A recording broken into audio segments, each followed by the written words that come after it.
A comenzar. La idea hoy vamos a ver algunos aspectos generales de la determinación de la tercera categoría y luego vamos a ver lo que es previsión para incobrables. Así que eso es más o menos lo que vamos a ver hoy. Hasta aquí creo que ya el otro día mencionamos, en la tercera categoría, nuestro punto de partida es para aquellos sujetos que practican balance, el resultado del balance contable histórico, ¿no? Aclaramos que hoy el único balance contable que existe, el balance de publicación, es el balance ajustado por inflación. No obstante eso, desde el punto de vista impositivo, debemos tomar el resultado histórico, dado que la ley de impuesto a las ganancias contiene un título que dispone la aplicación de un régimen de ajuste por inflación propio, con lo cual, por ello, no debemos tener en cuenta los resultados contables que surjan de la aplicación del ajuste por inflación contable, ¿sí? Entonces, nuestro punto de partida, si bien es el resultado que surge del balance y el único balance que existe es el balance ajustado, el primer ajuste que debemos hacer es de depuración de ese resultado por exposición a la inflación contenido dentro del resultado contable para llevarlo a términos históricos, ¿sí? Eh, Van a ver ustedes en todos los ejercicios que van a hacer de tercera categoría que el sistema de trabajo es un sistema de dos columnas en donde tenemos una columna de quebrantos, una de beneficios o una de disminución de beneficios o aumento de quebrantos. Y ese es el sistema con el que trabajamos. Es muy importante que se concienticen de que el punto de partida es el resultado contable, porque en cada ajuste que hagamos, lo vimos el otro día con los bienes de cambio, debemos tener en cuenta qué se hace contablemente para adaptarlo a los fines impositivos, que es lo que nosotros perseguimos, y determinar el resultado impositivo, ¿sí? Entonces, vamos a tener una serie de ajustes con el fin de llegar del resultado contable al resultado impositivo. Y esa serie de ajustes, si uno debiera clasificarlos genéricamente, tenemos, como dijimos, el primero de ellos es transformar ese resultado contable del cual partimos, que es el balance de publicación, ajustado a histórico. Luego tenemos el ajuste por inflación impositivo, que vamos a ver en las próximas clases cómo se determina. Y luego tenemos, por ejemplo, gastos no deducibles, este, diferencias de criterios de evaluación. Vamos a ver que hay, como vimos en bienes de cambio, por ejemplo, hay otros bienes también que tienen normas particulares de evaluación. Tenemos también diferencias de imputación, si es que aplicamos devengado exigible, por ejemplo. Gastos que tienen distinto tratamiento o que se imputan de distinta manera. Hoy vamos a ver algunos de ellos, sistemas de previsión como el que vamos a ver de previsión para incobrables. Bien, vamos a ver entonces, recuerdan que cuando nosotros hablamos de deducciones, vimos que había deducciones especiales de la tercera categoría, ¿sí? Esto es el artículo, creo que es el 92, si mal no recuerdo. Este, no, perdón, el 91, el 92 son las deducciones no admitidas. El artículo 91 es el que habla de las deducciones especiales de la tercera categoría, ¿sí? Y ahí empezamos con la primera deducción que habla de los gastos y demás erogaciones inherentes al giro del negocio. Digamos, esto es una declaración de principios en general, porque ya hemos visto que el principio general de deducción de gastos es el principio de la necesariedad, o sea, hay que demostrar que el gasto es necesario para obtener, mantener o conservar ganancias grabadas o las fuentes productoras de esas ganancias, con lo cual en la tercera categoría todos los gastos y demás erogaciones que son inherentes al giro del negocio, en tanto el negocio genere ganancias grabadas, van a ser deducibles, ¿sí? El inciso B de este artículo 91 es el que vamos a ver aparte, ya dije vamos a ver incobrables, lo vamos a ver luego. primero vamos a ver el resto de las deducciones. Mm. El inciso C habla de gastos de organización. Los gastos de organización son los que ustedes conocen en el concepto contable de gastos de organización, esto es, los gastos de puesta en marcha de un negocio, de, digamos, eh, organización del negocio, y esos gastos, desde el punto de vista contable, muchas veces para hacer un apareamiento entre ingresos y gastos se amortizan en un periodo de años. Bueno, desde el punto de vista impositivo, se permite opcionalmente deducir todos esos gastos en el ejercicio de su efectiva erogación o amortizarlo en 5 años. Recordemos que el principio de imputación en la tercera categoría es el de vengado, ¿sí? Entonces, uno se podría preguntar, y bueno, ¿y cuándo me puede convenir amortizar en 5 años si me permite la deducción completa en el primer año? Bueno, la experiencia indica que esto podría convenir en el caso que se trate de un proyecto en donde los ingresos esperados tienen un plazo de maduración mayor a 5 años. ¿Por qué? Porque la realidad es que yo deduzco todos los gastos en el primer ejercicio y voy a generar quebrantos. Los quebrantos solo se pueden trasladar 5 años, con lo cual, digamos, uno en la planificación o presupuesto general del negocio tiene idea de cuándo empieza a producir renta ese negocio, porque tiene una etapa de inversión, de maduración y de generación de renta. Si esa etapa es anterior a los 5 años, ya convenga deducir el total de los gastos de organización en el primer ejercicio. Si esto no fuera así, quizás habría que pensar en amortizar esos gastos de organización y parcializar para poder aprovechar el cómputo de los mismos.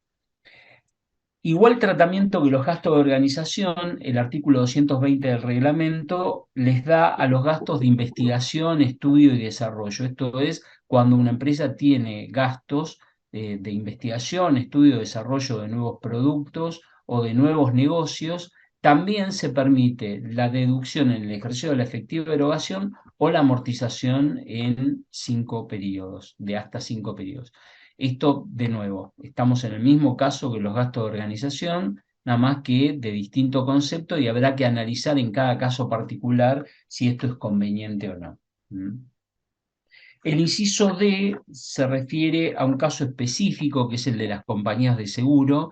Las compañías de seguro, de acuerdo a las normas de la Superintendencia de Seguros de la Nación, deben hacer reservas para cubrir, digamos, su negocio. Las compañías de seguro lo que hacen es cubrir riesgos y la Superintendencia de Seguros tiene normas muy estrictas en cuanto a las inversiones que pueden hacer las compañías de seguro y en cuanto a la constitución de reservas. Todas las reservas legales que surgen de las normas de la Superintendencia de Seguros son reservas, son una de las pocas reservas o previsiones, porque en realidad son previsiones, de eso se trata, este, que se admite la deducción en la ley de impuesto a las ganancias. Entonces, hay reservas obligatorias, que son las reservas matemáticas y las reservas para riesgos en curso, y hay reservas facultativas. Las que son deducibles son las reservas obligatorias, que, vuelvo a repetir, son las reservas matemáticas y las reservas para riesgos en curso. Entonces, esto es específico para las compañías de seguro y dadas las normas de la superintendencia, las reservas legales obligatorias son de la constitución de las mismas, son deducibles en la determinación del impuesto a las ganancias para las compañías de seguro. El inciso E de este artículo 91 trata un tema que también hemos tocado tangencialmente cuando hablamos del artículo 9 y del negocio de importación y exportación. Recuerdan que cuando hablamos de la exportación dijimos que la ganancia neta de exportación, que es el precio de venta menos el costo, menos los gastos, es de fuente argentina. Y aquí este inciso del artículo 91 viene a este, establecer aclaraciones respecto de la deducción de gastos vinculados al extranjero, o sea, gastos incurridos en el extranjero. Como hemos visto, el principio general trata de restringir la deducción de gastos realizados en el extranjero, pero en la medida que pueda demostrarse dos cuestiones. Una, la relación de ese gasto con el negocio argentino y generador de ganancias grabadas en Argentina. Y segundo, la razonabilidad de ese gasto, ¿sí? Entonces, en cuanto sean justos y razonables esos gastos, los gastos incurridos en el extranjero van a poder ser deducidos en la determinación de impuestos en el país.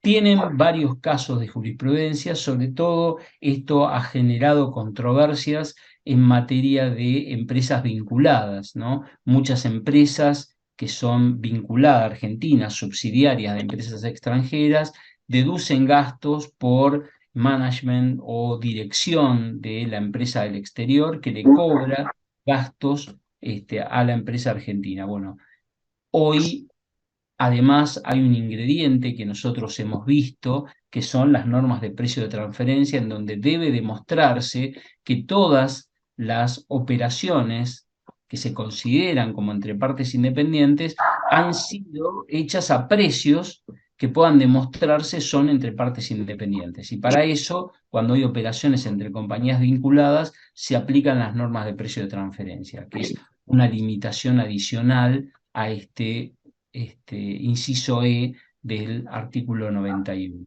¿Mm? Eh, el artículo 228 del decreto reglamentario dispone limitaciones cuantitativas respecto de los gastos realizados en el exterior. Entonces, así establece que el importe a deducir en concepto de honorarios y otras remuneraciones pagadas al exterior por asesoramiento técnico, financiero de otra índole, prestados del exterior, le impone dos límites. Un límite es el 3% de las ventas o ingresos que se tomen como base contractual para la retribución del asesoramiento. Y el otro límite es el 5% de las inversiones efectivamente realizadas con motivo de ese asesoramiento. Luego, también para el caso de remuneraciones o sueldos que se abonen a miembros del directorio, consejos u otros organismos que actúen, que empresas que estén domiciliadas en el país le paguen a estos sujetos, a los directores o miembros del Consejo de Vigilancia que actúan en el extranjero, también se le imponen límites. El límite es el 12,5% de la utilidad comercial, en tanto la utilidad haya sido distribuida totalmente como dividendos, y si no se han pagado dividendos es el 2,5% de la utilidad comercial. Todo esto, repetir, relacionado con todos los gastos realizados en el exterior y las limitaciones en cuanto a su deducción. Recordemos también que habíamos visto el último párrafo del artículo 24 relacionado a que para poder deducir los gastos efectuados con compañías vinculadas que sean ganancia de fuente argentina para las compañías del exterior, debía darse por cumplido el requisito de que estuvieran pagados esos gastos antes de la fecha de vencimiento para la presentación de la declaración jurada del periodo por el cual pretendemos esa deducción, ¿sí? Esto lo habíamos visto cuando vimos el artículo 24, es bueno recordarlo para tener en mente todas las normas relacionadas a los gastos realizados en el exterior. Bien. Seguimos con el artículo 92, el, sí, perdón, 91, no sé, la tengo con el 92, estamos hablando del artículo 91. El artículo 91, en su inciso M, perdón, sí, bien digo, sí, perdón, no, vuelvo, perdón porque lo dije mal. Estábamos hablando de los gastos relacionados en el exterior, hablamos de los honorarios por asesoramiento técnico, de los honorarios pagados a los directores. También se puede pagar regalías al exterior por la utilización de bienes inmateriales, por ejemplo, marcas o maquinarias o patentes. En el artículo 92, que enuncia las deducciones no admitidas, dentro de las deducciones no admitidas, el inciso M establece que las retribuciones por la explotación de marcas y patentes pertenecientes a sujetos del exterior no son deducibles en los montos que excedan a los límites que al respecto fije la reglamentación. Y el artículo 229 del decreto reglamentario dice que solo serán deducibles el 80% de las retribuciones que se paguen a sujetos del exterior por la explotación de marcas. Y siempre que se cumplan las disposiciones del último párrafo del 24, que nuevamente es lo que aclarábamos antes, deben estar pagadas antes de la fecha de vencimiento para presentación de la declaración jurada. ¿Sí? Bien.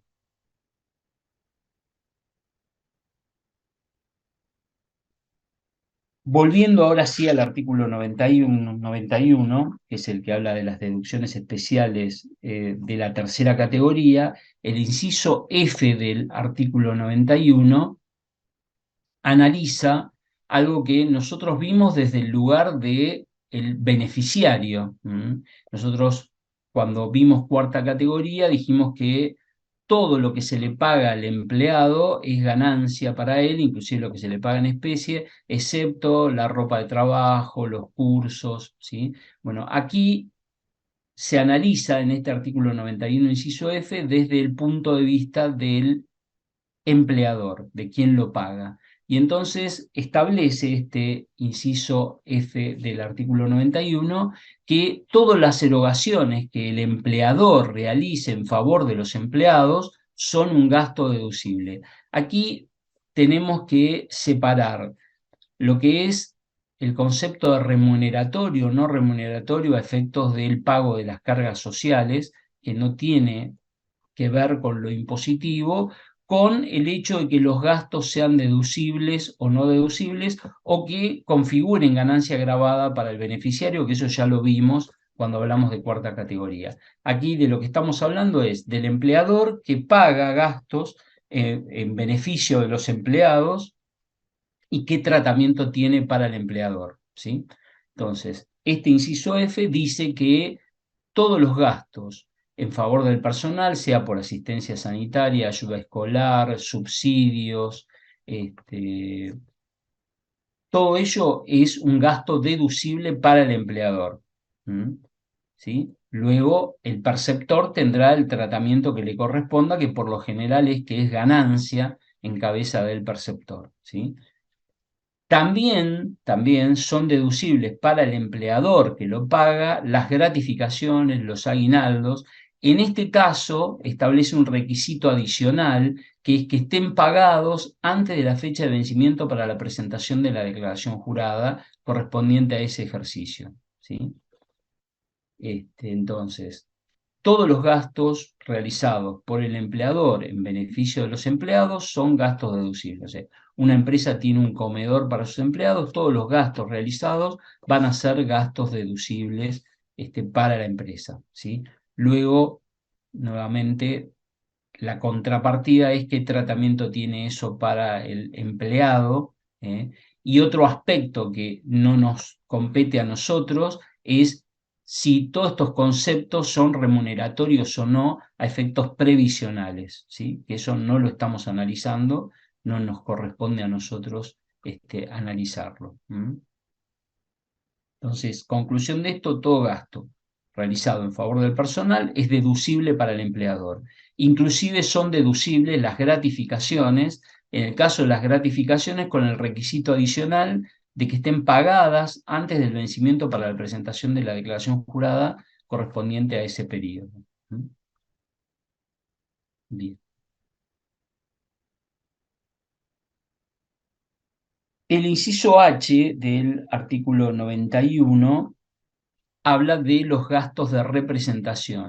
Y respecto de los gastos de representación, que deben tratarse de gastos realizados y debidamente acreditados, esto quiere decir que esta deducción no es una deducción de tipo presuntivo, sino que los gastos de representación para poder ser deducidos tienen que estar efectivamente pagados y deben tener respaldo documental, ¿sí? Luego, lo que fija este inciso H del artículo 91 es un límite cuantitativo a la deducción de esos gastos de representación. Y el límite es el 1,5% del monto de las remuneraciones pagadas en el ejercicio al personal en relación de dependencia, ¿sí? Entonces, esto, lo importante que deben tener presente ustedes es que no se trata de una deducción presuntiva, ¿m? Se trata de un gasto real que tiene un límite cuantitativo en su deducción.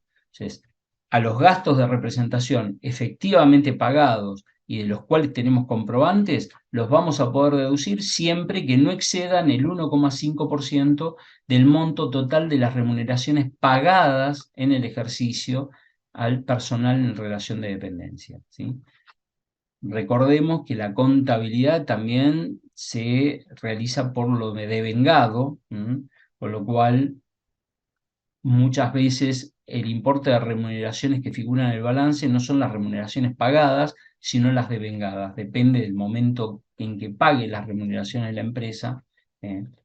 Pueden coincidir las pagadas y devengadas. Pero bien, más allá de todo esto, es muy importante también delimitar el alcance del concepto de gasto de representación. Eso lo hace el artículo 221 del decreto reglamentario. ¿Por qué es importante delimitarlo? Porque todo aquello que entre dentro de gasto de representación va a tener este límite cuantitativo. Y los conceptos que no entren dentro del concepto de gasto de representación, en tanto cumplan con los requisitos que ya conocemos en cuanto a la vinculación con la obtención de ganancias grabadas o mantenimiento o conservación de la fuente, van a ser gastos deducibles sin este límite cuantitativo, ¿sí? El artículo 221 del decreto dice que se entiende por gasto de representación a toda erogación realizada o reembolsada por la empresa que reconozca como finalidad su representación fuera del ámbito de sus oficinas, ¿sí? Y puede estar originada en mejorar la posición de mercado, viajes, agasajos, obsequios. Ese es el concepto genérico de gasto de representación, ¿sí? Un punto importante que define también este artículo 221 del decreto es qué cosas no se consideran gasto de representación, ¿sí?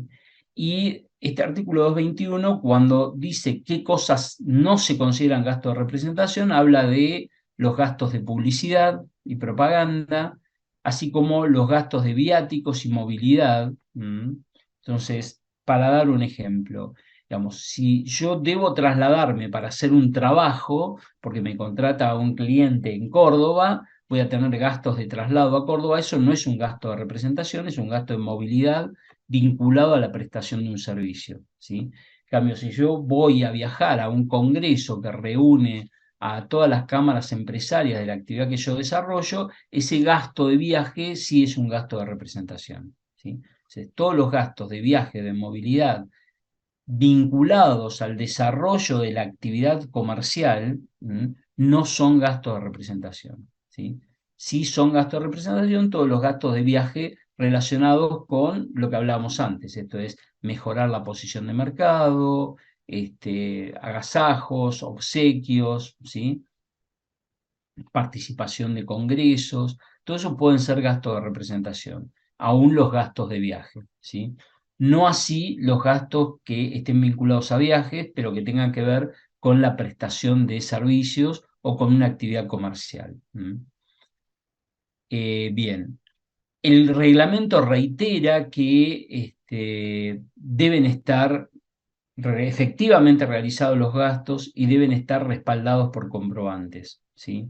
Y por último, vuelve a aclarar el reglamento que los gastos de representación concernientes a viajes solo pueden computarse en la medida que guarden relación de causalidad con la obtención de ganancias grabadas y solo en la parte que corresponda al personal de la empresa y no a sus acompañantes. ¿Sí? Es un poco el... Bien, una cuestión que tiene que ver también con las deducciones de la tercera categoría antes de entrar en previsiones y que nosotros cuando hablamos de deducciones generales lo dejamos de lado porque dijimos que lo íbamos a ver cuando habláramos de tercera categoría, es la deducción de intereses. Recuerdan que dentro de las deducciones generales, artículo 85, inciso A, vimos la deducción de intereses. Y dijimos, dentro de la deducción de intereses, hay dos partes. La primera parte del 85A, los primeros párrafos, entonces el primero, segundo, tercero y tercer párrafo, tienen que ver con la deducción de intereses vinculados a personas humanas y sucesiones indivisas. Y a partir del cuarto párrafo, este artículo 85, inciso A, se refiere a la deducción de intereses vinculados a los sujetos de tercera categoría, ¿sí? Y hay un caso especial, que es el que legisla este artículo 85, de intereses como carga financiera correspondiente a sujetos de tercera categoría que tienen limitación en cuanto a su deducción, ¿sí? Entonces, esta norma del artículo 85A es aplicable a todos los sujetos. Como vimos, los tres primeros párrafos a las personas humanas y asociaciones indivisas, a partir del cuarto párrafo a sujetos de tercera categoría. La limitación que vamos a ver, primero debemos entender que no se aplica a todos los sujetos de la tercera categoría, ¿sí? Porque, no sé si lo ven ustedes en pantalla, esto es un resumen de lo que dice el artículo 85, inciso A. Para los sujetos de la tercera categoría rige esta limitación en cuanto a la deducción de intereses, pero hay sujetos de la tercera categoría que están excluidos. Y que estén excluidos quiere decir que no rige esto que vamos a ver, dispone el 85A. ¿Quiénes son los sujetos excluidos? Las entidades financieras, entonces bancos, entidades de la ley 21.526, los fideicomisos financieros y las empresas de leasing. Estos tres sujetos, todo lo que vamos a ver no se les aplica. ¿Qué quiere decir esto? Que no tienen limitación en cuanto a la deducción de los intereses pagados. ¿Sí? De eso estamos hablando. ¿Qué intereses son los que participan de esta limitación? ¿Cualquiera? No. Punto 1, debe tratarse de intereses de deudas contraídas con sujetos vinculados. Ya conocemos el concepto de vinculación, lo hemos visto, la vinculación puede estar dada por participación accionaria, por directorios comunes, puede haber una vinculación funcional, ¿sí? Pero para que se aplique esta limitación, entonces, vimos, son sujetos de tercera categoría, que no sean bancos, que no sean fideicomisos financieros y que no sean empresas de leasing, y debe tratarse de sujetos de tercera categoría que le paguen intereses a sujetos vinculados económicamente. Y aquí lo importante es que esa vinculación económica puede ser con sujetos del exterior o también sujetos locales. O sea que esto se aplica cuando exista vinculación económica, sin importar si el sujeto, la contraparte, es un sujeto del exterior o un sujeto local, ¿sí? Entonces, importante que se tenga en cuenta. O sea que el artículo 85, inciso A, incorpora una limitación a la deducción de intereses para intereses pagados a sujetos vinculados, sean locales o sean del exterior, ¿sí? Otra cuestión que debemos tener en cuenta es que los intereses que están, digamos, que participan de esta limitación, son aquellos intereses que excedan el monto de intereses activos, porque como ustedes ven aquí, pues, si leen, dice, ¿qué está excluido de estos intereses? Bueno, los montos de los intereses que no excedan los intereses activos. Esto quiere decir que si yo tengo intereses pagados por 1.000, tengo intereses ganados por 1.000, no voy a tener que aplicar ninguna limitación a los intereses, ¿sí? Y la otra cuestión es un poco más compleja porque dice cuando la relación entre intereses sujetos a limitación y ganancia neta antes de intereses y amortizaciones resulta inferior o igual a la ratio del grupo económico. Dijimos, esto de la limitación se aplica a intereses pagados a compañías vinculadas. Entonces, se excluye aquellos intereses que en su relación con la ganancia neta del ejercicio tengan un ratio igual o inferior al ratio del grupo económico. Esto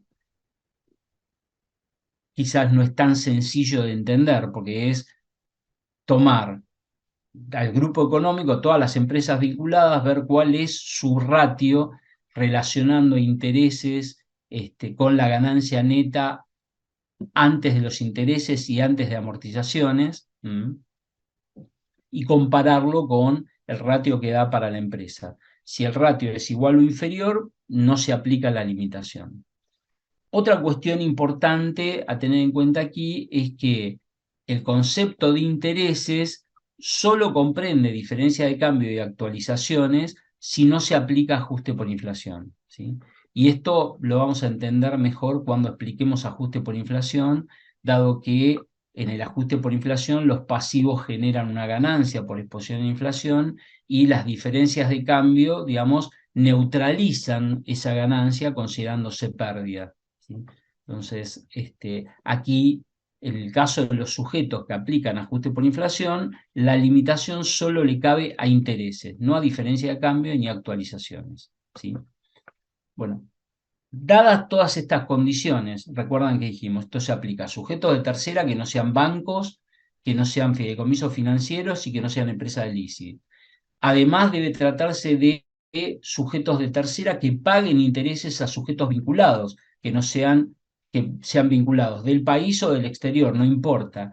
Y por otro lado, dijimos, debe darse esta circunstancia de que los intereses pagados excedan a los intereses ganados, y que además el ratio que vincula a los intereses con la ganancia neta antes de intereses y amortizaciones esté fuera del ratio del grupo. Dadas todas estas circunstancias, entonces debemos ver el monto de los intereses, y lo que establece la norma es que la deducción no puede superar el monto que establezca el Poder Ejecutivo, que en el artículo 192 del reglamento estableció es 1.000.000 de pesos, o el 30% de la ganancia neta, pero no es cualquier ganancia neta, es la ganancia neta antes de intereses y amortizaciones.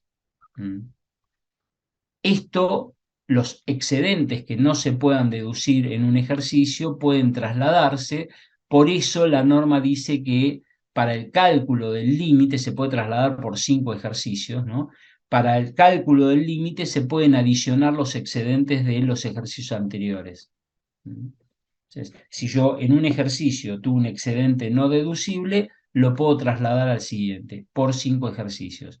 Y para la comparación del 30% de la ganancia neta o el 1.000.000 de pesos, puedo tomar el excedente de los 3 ejercicios anteriores. No sé si se entendió algo o es demasiado complejo. Creo que hay un ejercicio en la guía que aplica este caso, pero bueno, me gustaría que por lo menos con esta explicación lo lean ustedes y si no les queda claro, volvamos sobre ello. Profesor, disculpe que le Esto, interrumpa. perdón, Eh, sí, quería preguntarle si es que está el power subido de este, porque el anterior sí estaba, pero este no, esta parte no la encuentro. bueno, me Por voy a fijar si no está subido, lo subo. Creo que gracias. entendería que sí, que está subido, Esta parte de la pero doctrina de intereses no está. No sé si lo puso en dos power, porque acá por lo que veo son dos power de ah, tercera categoría. bueno, me voy a fijar cuál está y en todo caso lo reemplazo. No hay Gracias. ningún problema. Bien, bueno. Bueno, entonces lo que les propongo es que ustedes lo vean y si tienen alguna duda, volvemos sobre esto, ¿sí? En líneas generales, la limitación es, digamos, para un solo caso, que es el pago de intereses a compañías vinculadas, ¿sí? Si yo le pago intereses a cualquier otro, los intereses van a ser deducibles. Pensemos también que los intereses, al igual que todos los gastos, tienen que cumplir con el principio general de afectación, ¿sí? Entonces, por lo general, si yo tengo ganancias grabadas y ganancias exentas y no grabadas, voy a prorratear los intereses, así como voy a prorratear gastos indirectos, ¿sí? Este, Esto, más que no tiene que ver con el prorrateo de gastos, sino que tiene que ver con una limitación a la deducción de intereses para un caso particular, que es el caso de pago de intereses a compañías vinculadas. Y el punto importante en esto es que la vinculación puede ser con compañías locales o del exterior, no importa. En cualquier caso, la limitación aplica, ¿sí? Bien, bueno, dejamos de lado todo esto y vamos a hablar de incobrables. El inciso B del artículo 91 dijimos, recuerdan, son las deducciones especiales de la tercera categoría. El inciso B dice que es una deducción especial de la tercera categoría, dice los castigos y previsiones contra malos créditos en cantidades justificables de acuerdo con los usos y costumbres del ramo. Vamos a ver que la deducción de incobrables puede hacerse por dos sistemas. Esto es, el cargo directo a resultados de los incobrables o la creación de un sistema de previsión. Esto, digamos, es lo mismo que sucede desde el punto de vista contable. Contablemente yo puedo cargar directamente incobrables, los incobrables reales, o crear un sistema de previsión, ¿sí? Bien, lo primero que debemos saber es que lo que se haga contable no condiciona lo que se vaya a hacer impositivamente. No debe existir o no hay obligación de que exista ninguna correlación entre lo que se haga contablemente y lo que se haga impositivamente, ¿sí? Esto es muy importante que lo tengan en claro. Esto quiere decir que yo, desde el punto de vista impositivo, puedo seguir el sistema de incobrables reales y desde el punto de vista contable el de la previsión, o al revés, puedo seguir desde el punto de vista impositivo el sistema de previsión y desde el punto de vista contable el sistema de incobrables reales. Por otro lado, el concepto de incobrable real puede no ser el mismo desde el punto de vista contable y desde el punto de vista impositivo, ¿sí? Vamos a ver que hay normas muy precisas para determinar cuándo estamos en presencia de un incobrable, ¿sí? Lo otro que debemos tener presente es que tercera categoría imputa por devengado. La imputación por el devengado separa la generación de la ganancia del cobro de nuestras acreencias. Y esto produce la aparición de este problema que es la incobrabilidad. Cuando yo presto un servicio o vendo un bien, reconozco la ganancia en el momento de la culminación de la prestación del servicio o en el momento de la entrega del bien, más allá de que lo haya cobrado o no cobrado, ¿sí? Con lo cual,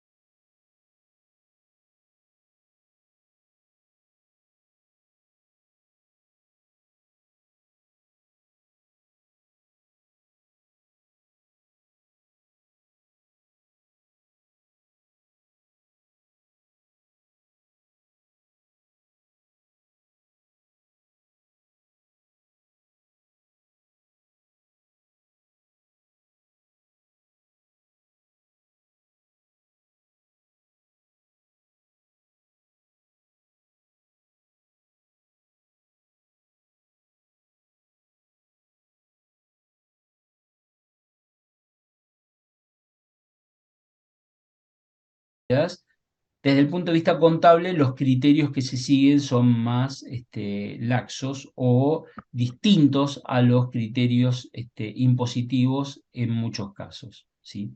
Entonces, volviendo al principio sobre el tema, dijimos, desde el punto de vista impositivo, yo puedo adoptar o el criterio de imputar o cargar los incobrables reales a resultado o por el sistema de previsión. Esas son mis dos opciones respecto del tratamiento de incobrables, ¿sí? Luego, no hay ningún condicionamiento respecto de lo que se haga contablemente para con lo impositivo. Esto quiere decir que puedo optar por cualquier sistema contablemente, eso no condiciona lo que vaya a ser impositivamente. Bien. Vamos a ver entonces cuáles son los requisitos para poder deducir un deudor incobrable. ¿Mm? Y los requisitos básicamente son tres, ¿no? El primer requisito habla de la correspondencia al ejercicio. ¿No? ¿Qué significa esto? Significa que yo imputo por devengado y determino el resultado de un periodo fiscal que, en el caso de los sujetos de tercera categoría, es igual al ejercicio económico para aquellos que confeccionen balance en forma comercial, año calendario para aquellos que no confeccionen balance en forma comercial. Esto quiere decir que debo restringirme a las operaciones que sucedan durante ese periodo de tiempo. Y si yo quiero imputar un incobrable a ese periodo de tiempo, deben haberse dado las condiciones para ser considerado como incobrable en ese periodo de tiempo, ¿sí?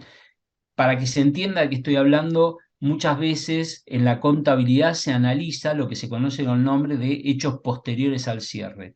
Y entonces, si estamos haciendo un balance al 31 de diciembre y sabemos que un deudor se concursó o se declaró en quiebra en febrero del año siguiente, como hecho posterior al cierre lo consideramos y contablemente consideramos incobrable a ese deudor, ¿sí?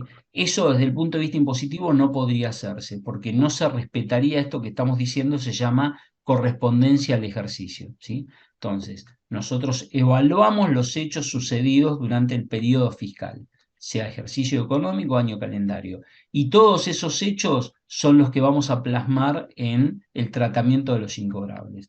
No podemos tomar en cuenta hechos posteriores ni anteriores, en el sentido que los anteriores tendrían que haber sido imputados a ejercicios anteriores y los posteriores serán imputados a ejercicios posteriores, ¿sí? Segundo punto o segunda cuestión importante es que los créditos que vamos a tratar como incobrables tienen que tener origen en operaciones comerciales. ¿Y esto qué significa? Significa que en algún momento tiene que haber formado parte de la base de imposición.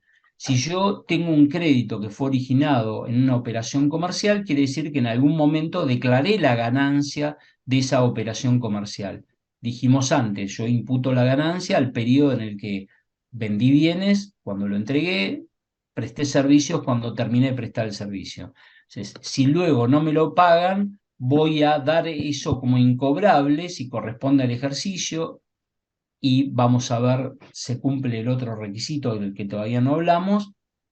¿Por qué? Porque antes lo sumé a la base imponible, ahora lo estoy restando, ¿sí? Eso significa que tenga su origen en operaciones comerciales. Si yo le presté dinero a un amigo, eso no tuvo origen en una operación comercial, por lo tanto, si mi amigo no me devuelve el dinero, no voy a poder deducirlo como incobrable. ¿Por qué? Porque no tiene origen en operaciones comerciales. Nunca formó parte de la base imponible, entonces mal hoy podría restarlo, ¿sí? Entonces, cualquier salida de fondos que no tenga que ver con mi operación comercial y que no haya generado ganancias grabadas, no voy a poder deducirlo como incobrable. El tercer requisito. Albert- Alberto, Sí, perdón ahí, una sí, consulta. En el sí, caso de que, por ejemplo, una agropecuaria o una empresa comercial venda un bien de uso y ese sí, bien de uso no me lo pagan y se declara de que no me lo van a pagar, sí. ¿está grabada esa situación para A tercera ver, categoría? Puede ser. la venta de bien de uso está grabada, con lo cual tiene origen en una operación comercial. Y si no me pagan el crédito, va a poder considerarse incobrable siempre que cumpla con los otros requisitos, ¿no? O Ah, sea, bárbaro, el porque me hizo requisito de que ruido. tenga origen en operaciones comerciales lo cumple, sin ninguna duda. Ah, listo. No, porque cuando dijo que tenía que ver con la actividad, me pensé que eso no. Bárbaro, gracias. Es que eso tiene que ver con la actividad. La venta de un bien de uso tiene que ver con la actividad, digamos. así como si vendiera un inmueble en el cual desarrollaba actividades, ¿sí? Bien. El tercer requisito, decíamos, que debe cumplirse es que se verifique un índice de incobrabilidad, ¿sí? Ahora vamos a ver cuáles son los índices de incobrabilidad que están definidos en el artículo 217 del reglamento, pero resumiendo entonces, dijimos, tres requisitos deben cumplirse para que un crédito se considere incobrable. Primer requisito, que haya una correspondencia con el ejercicio. La correspondencia con el ejercicio tiene que ver con que el índice de incobrabilidad se haya cumplido durante la vigencia de ese periodo fiscal. Segundo, que tenga su origen en operaciones comerciales, esto es, que haya generado ganancias grabadas. Yo estoy restando hoy algo que sumé antes, ¿sí?, de la base imponible.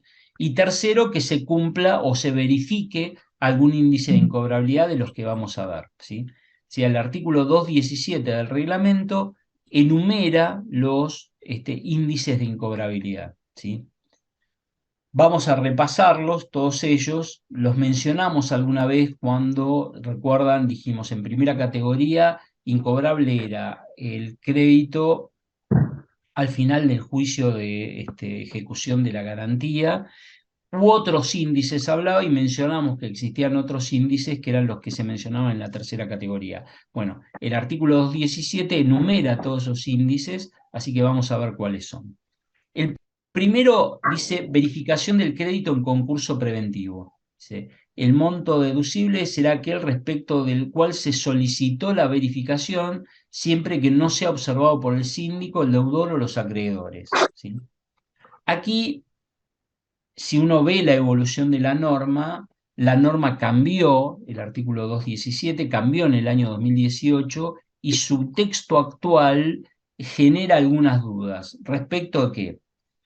Cuando uno va a verificar el crédito en un concurso preventivo, se presenta ante el síndico concursal, dice: a mí me deben 100, el respaldo de los 100 es esto. El síndico hace los análisis pertinentes y emite un dictamen diciendo: bueno, este señor presentó 100, pero le vamos a reconocer 90 porque la documentación tiene tal falencia o porque esta operación no corresponde o por lo que fuere. No siempre el crédito por el cual uno solicita verificación es verificado en su totalidad, ¿sí? Aquí, dado el texto de la norma, pareciera ser que el índice de incobrabilidad es la verificación y por el monto verificado, ¿sí?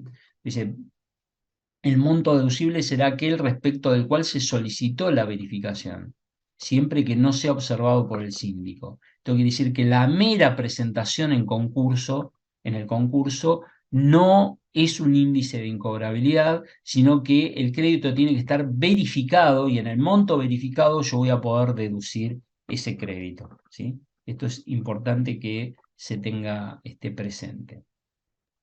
Profe, una pregunta. Sí. Ahí lo que se va a incobrable sería el monto que el síndico o sea, no me dio el ok, o ya No, de por sí no, todo el precisamente crédito. al revés.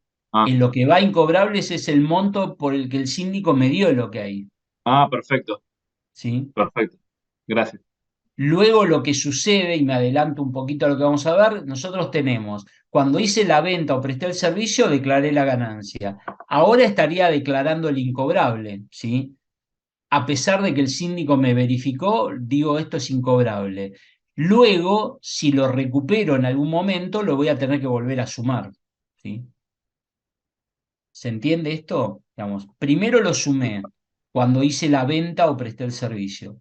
En el momento que se cumple el índice de incobrabilidad, voy a restarlo, o lo voy a restar como incobrable. Luego, si en algún momento futuro yo recupero el crédito, porque me lo pagan, voy a tener que volver a sumarlo, ¿sí?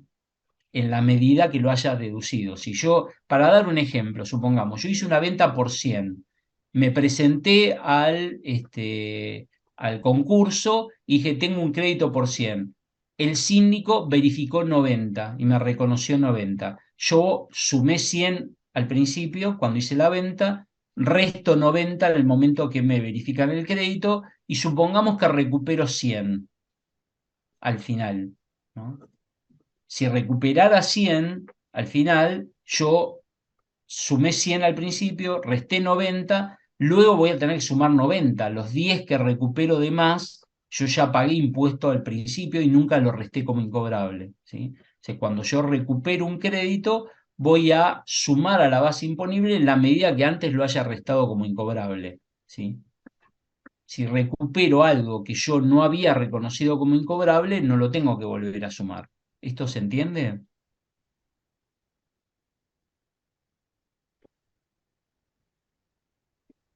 Sí, Espero que el perfecto. silencio sea que sí.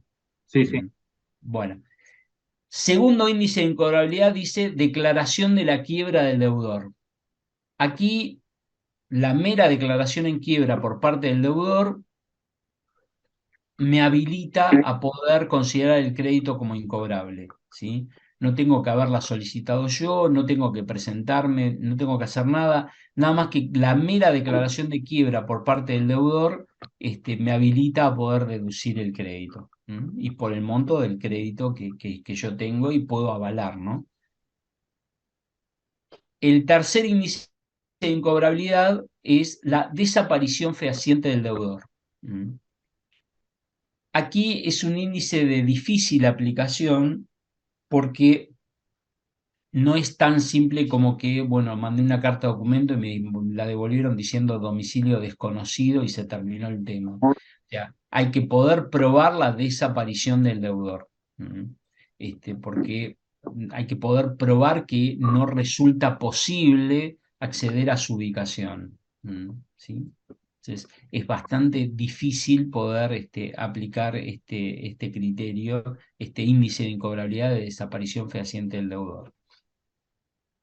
El cuarto es uno de los más aplicados, es la iniciación de acciones judiciales tendientes al cobro. Esto, digamos, nosotros no somos abogados, pero debemos entender que, por ejemplo, tener un cheque rechazado, un documento protestado, mandar una carta documento, un telegrama intimando el pago, todo eso no es inicio de acción judicial. El inicio de acción judicial es el inicio del juicio ejecutivo por cobro de pesos, ¿sí?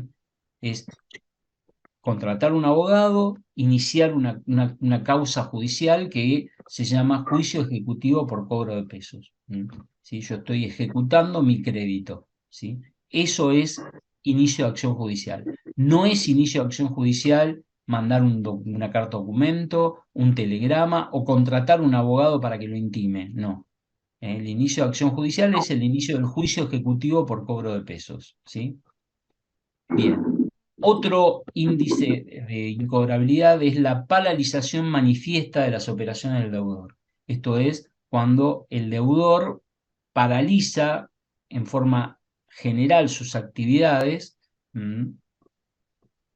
no solo las que realiza conmigo, que soy el acreedor, sino con todo el mundo. Cerró su planta, paralizó totalmente sus actividades.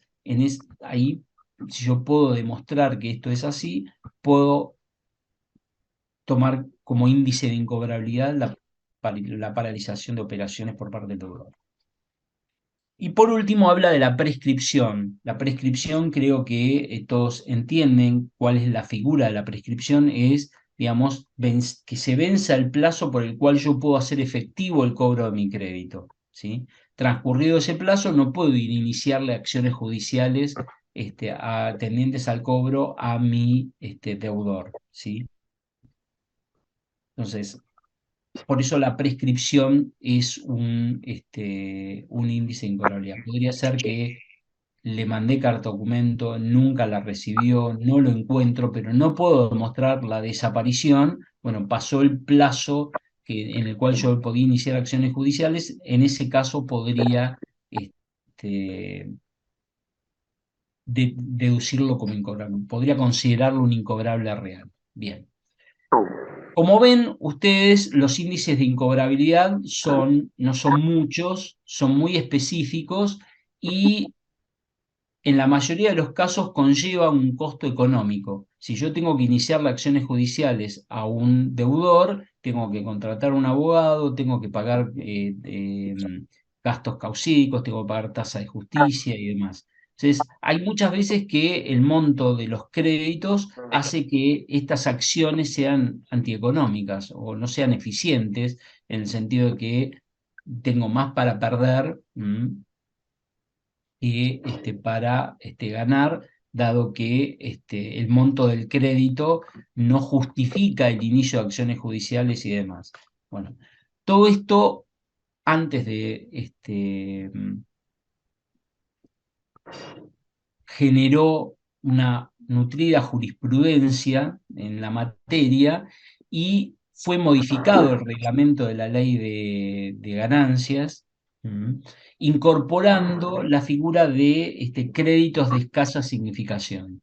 Dentro del mismo artículo 217 del reglamento, vamos a ver que se incorpora la figura de créditos de escasa significación que permite la deducción como incobrables de créditos que cumplan en forma concurrente cuatro requisitos, que son los que vamos a ver a continuación.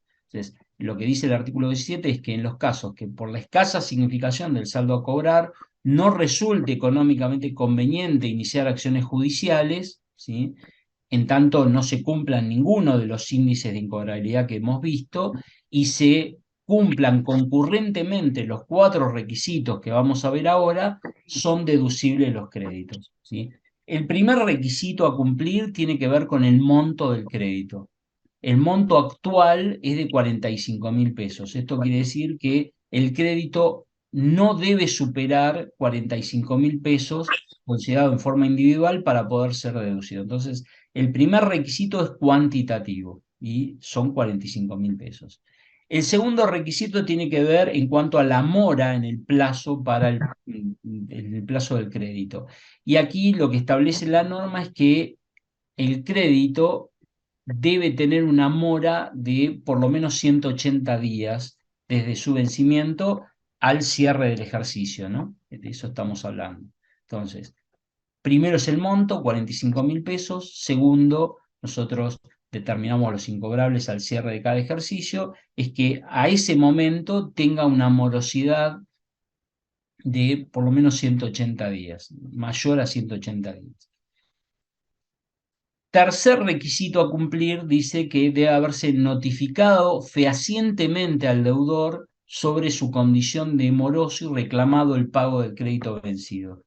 Notificación fehaciente, definido jurídicamente, significa poner en conocimiento al deudor de su estado y reclamarle la deuda, ¿no? Obviamente. Entonces, esto significa que la notificación tiene que haber sido recibida por el deudor. Entonces, si nosotros tenemos una carta documento que fue rechazada, por ejemplo, por domicilio inválido, por no encontrarse en el domicilio o lo que fuere, eso no es notificación fehaciente. La notificación fehaciente es la puesta en conocimiento cierto al deudor de su estado, de su condición y que se le haya reclamado el pago. ¿Bien? Y el cuarto requisito es que se tiene que haber dejado de operar con el deudor moroso, ¿sí? Se deben haber cortado todos los servicios o dejado de operar con el deudor moroso, ¿sí? Esto salvo para el caso de los servicios básicos, que se permite una prestación mínima. Para el caso del resto de los servicios, tiene que haberse dejado de operar con el deudor, ¿sí? O sea, los requisitos, vuelvo a repetir, son cuatro. Primero es el monto, 45.000 pesos. Segundo es el plazo, mayor a 180 días. Tercero habla de notificación fehaciente. Y cuarto, tiene que haberse dejado de operar, ¿sí?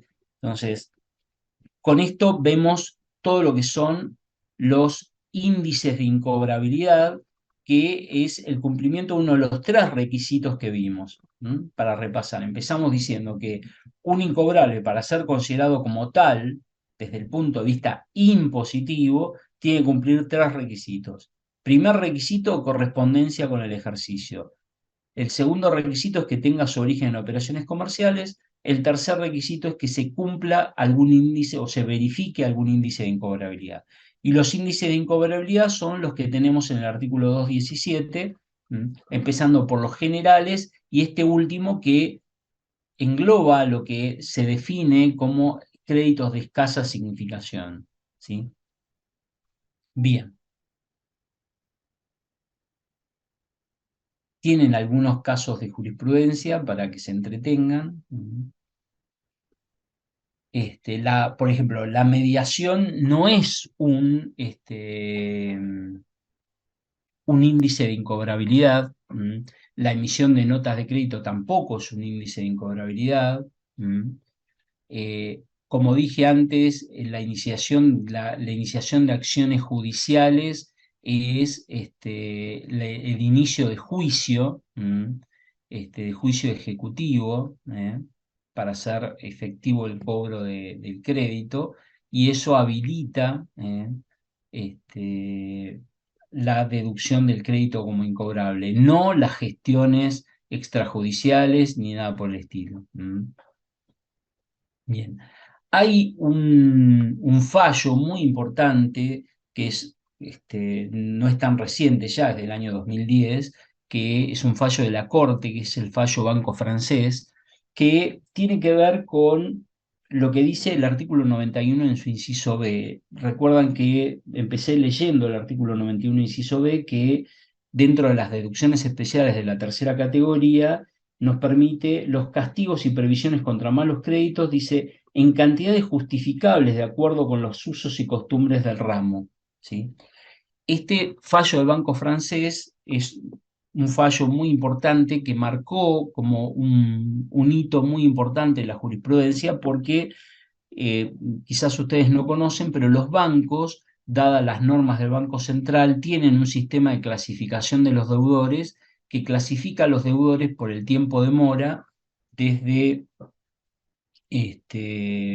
digamos, créditos en mora hasta irrecuperables. Y esto tiene que ver con los plazos, sobre todo. Entonces, siempre hubo una controversia entre las normas del Banco Central y las normas impositivas que no permitían la deducción, ¿sí?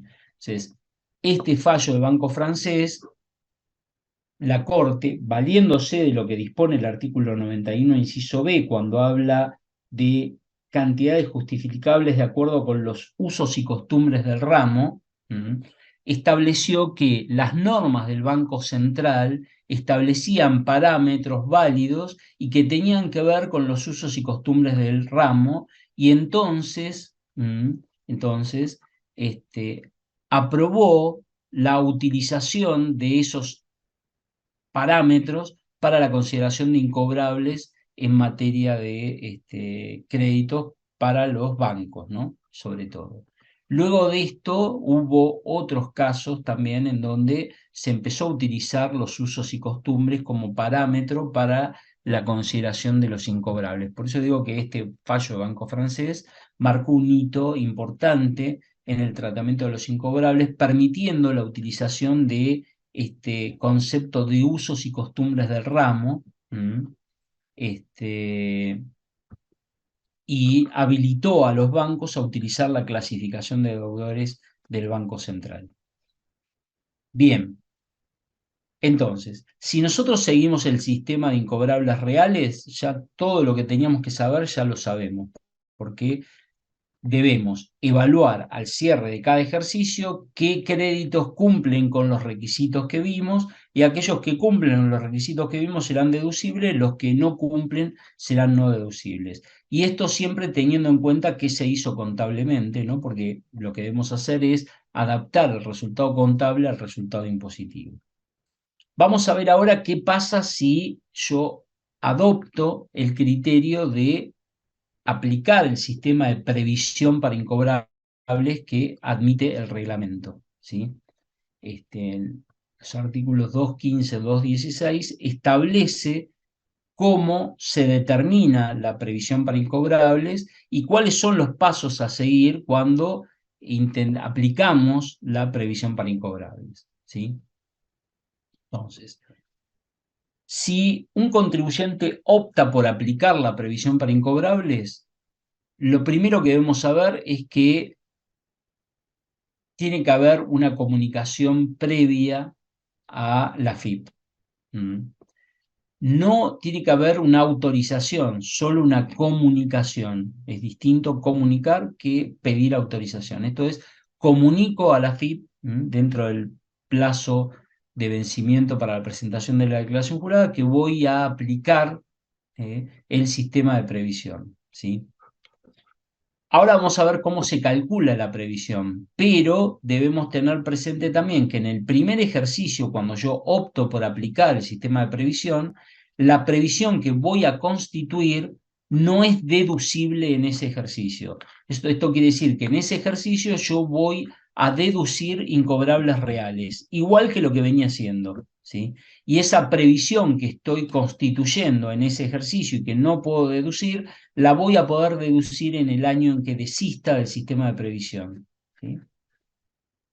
Entonces, vamos a ver ahora cómo se calcula la previsión, pero es importante que tengamos en cuenta entonces que si yo venía deduciendo incobrables reales y en un momento me interesa cambiar y aplicar el sistema de previsión, lo voy a poder hacer sin ningún problema.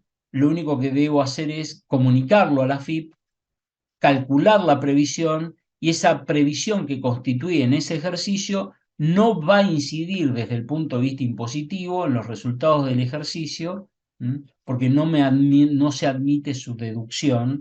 Se va a poder deducir recién en el ejercicio en el que se desista de su aplicación. ¿Cómo calculo la previsión? Bien, para calcular la previsión va a surgir de aplicar un porcentaje sobre el saldo de créditos comerciales al cierre del ejercicio. Ese porcentaje surge de un promedio ponderado que toma como denominador a los deudores incobrables reales impositivos de los últimos 3 ejercicios y como denominador al saldo de créditos por ventas del inicio de cada uno de esos ejercicios. Para dar un ejemplo, supongamos que yo me paro el 31 de diciembre del 2022. ¿Sí? Y bueno, a partir de este ejercicio voy a aplicar el sistema de previsión para incobrables. Dijimos, si decido eso, lo primero que tengo que hacer es haber comunicado hasta el 15 de mayo del 2023, fecha de vencimiento de la declaración jurada, que iba a implementar el sistema de previsión. Lo otro que tuve que hacer es determinar los incobrables reales impositivos del 2022. Esos son los que pude deducir en el 2022. Y lo otro que tuve que hacer es calcular la previsión. ¿Cómo calculo la previsión? Tengo que tomar los incobrables reales del ejercicio 2022, del 2021 y del 2020, entonces los últimos 3 periodos, incluido el periodo por el cual estoy calculando la previsión. Por eso dijimos, tengo que tomar los incobrables reales del 2022, 2021, 2020, y la sumatoria de esos incobrables la voy a poner como numerador, y el denominador será el saldo de créditos comerciales al cierre al 31 de diciembre del 2021, al 31 de diciembre del 2020 y al 31 de diciembre del 2019. De eso va a surgir un porcentaje. Ese porcentaje lo aplico sobre los créditos comerciales al 31 de diciembre del 2022.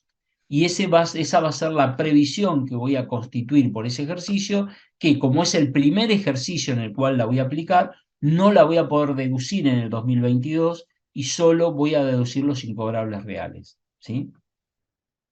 ¿Se entendió todo esto? Profe, una pregunta. Es la cuenta deudores por ventas.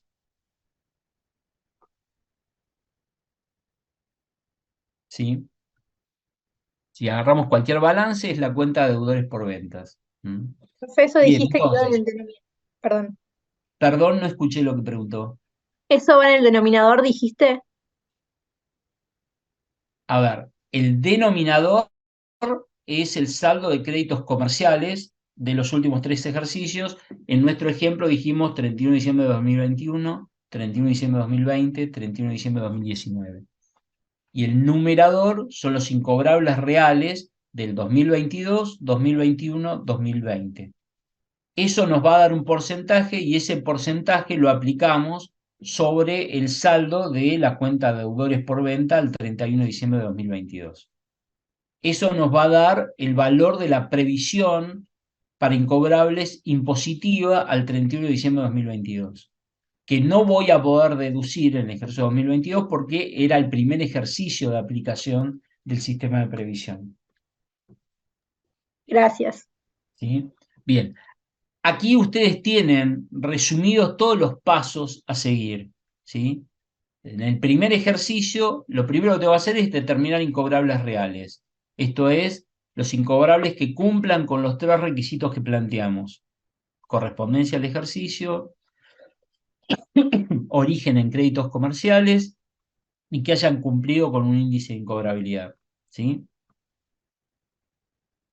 Voy a deducir esos incobrables reales, voy a calcular la previsión de acuerdo a la fórmula que acabamos de ver. Ese cargo por previsión no es deducible porque es el primer ejercicio, nada más que por eso. Y además tengo que comunicar a la FIP que adopté el método de previsión. ¿Sí? Esto es primer ejercicio en el que decido aplicar el sistema de previsión. Vamos a ver qué pasa en los ejercicios siguientes. En los ejercicios siguientes, de nuevo, primero tengo que determinar los incobrables reales. ¿Sí? Esto lo tengo que hacer siempre porque es, digamos, lo que voy a poder deducir. En forma directa o indirecta es lo que voy a poder deducir. Entonces, lo primero que tengo que hacer es determinar incobrables reales, aquellos que cumplan con los 3 requisitos: correspondencia con el ejercicio, origen en créditos comerciales y que se verifique un índice de incobrabilidad de los que vimos. Luego esos incobrables reales, como ya estoy en el segundo ejercicio o cualquiera de los siguientes, voy a tener que compararlo con la previsión. ¿Con qué previsión? Con la previsión impositiva que yo había creado para este ejercicio. Y eso puede suceder que los incobrables reales sean mayores que la previsión o que los incobrables reales sean menores que la previsión. ¿Sí?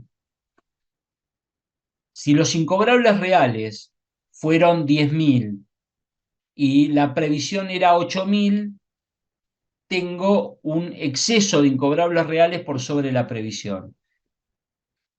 Voy a ajustar a quebranto. ¿Por qué voy a ajustar a quebranto? Porque los incobrables reales fueron mayores que la previsión que yo había creado para hacer frente a los incobrables de este ejercicio. Los 8.000 de la previsión yo ya los deduje en los ejercicios anteriores. Voy a deducir en este ejercicio nada más que el excedente. Esto es, en nuestro ejemplo dijimos incobrables reales 10.000, previsión 8.000, los 2.000 de excedente de incobrables reales por sobre la previsión los puedo deducir como un mayor quebranto. ¿Sí? Si los incobrables reales son menores que la previsión, el ajuste es a beneficio. ¿Por qué? Porque esta previsión no es acumulativa. ¿Sí? Entonces, yo todos los ejercicios tengo que ajustar la previsión, o el exceso o el defecto. En este caso, habría un exceso de previsión por sobre los incobrables, con lo cual por eso tendría que ajustar a beneficio. ¿Sí? ¿Se entiende esto? Sí, Bien, sí. es muy importante que ustedes tengan en claro esto porque después se mezcla lo contable con lo impositivo y ahí es donde muchas veces se terminan confundiendo. Entonces, luego de comparar incobrables reales con previsión, lo que tengo que hacer es constituir la previsión del ejercicio. ¿Sí? De la misma manera y con la misma fórmula que vimos antes, tengo que constituir la previsión del ejercicio. Y esa previsión del ejercicio se puede deducir en cada ejercicio. En el único en el que no se deduce es en el primer ejercicio, cuando yo opto, pero después en todos los restantes voy a poder deducir la previsión que estoy creando para ejercicios futuros. ¿Sí? Bien. Todo esto bárbaro hasta que en un momento me canso de calcular la previsión y digo, bueno, quiero desistir del sistema de previsión. ¿Qué tengo que hacer para desistir, discontinuar el sistema de previsión? Lo primero que tengo que hacer es pedir autorización a la FIP. ¿Sí? Y aquí no puedo desistir del sistema de previsión sin que antes la AFIP me autorice, y me tiene que autorizar fehacientemente, o sea, me tiene que comunicar que puedo desistir del sistema de previsión, ¿sí? Recuerdan, cuando implemento el sistema de previsión, solo tengo que comunicarlo, no tengo que pedir autorización, pero cuando voy a desistir, sí tengo que pedir autorización. Cuando me autoriza en el ejercicio en que me autorice hacerlo, de nuevo, los pasos son determinar incobrables reales, porque siempre tengo que determinar incobrables reales. En este caso, como yo tenía una previsión constituida en el ejercicio anterior, voy a comparar esa previsión con los incobrables reales y voy a liquidar esa previsión porque dijimos la previsión no es acumulativa. O el exceso o el efecto de previsión voy a tener que ajustarlo, ¿sí?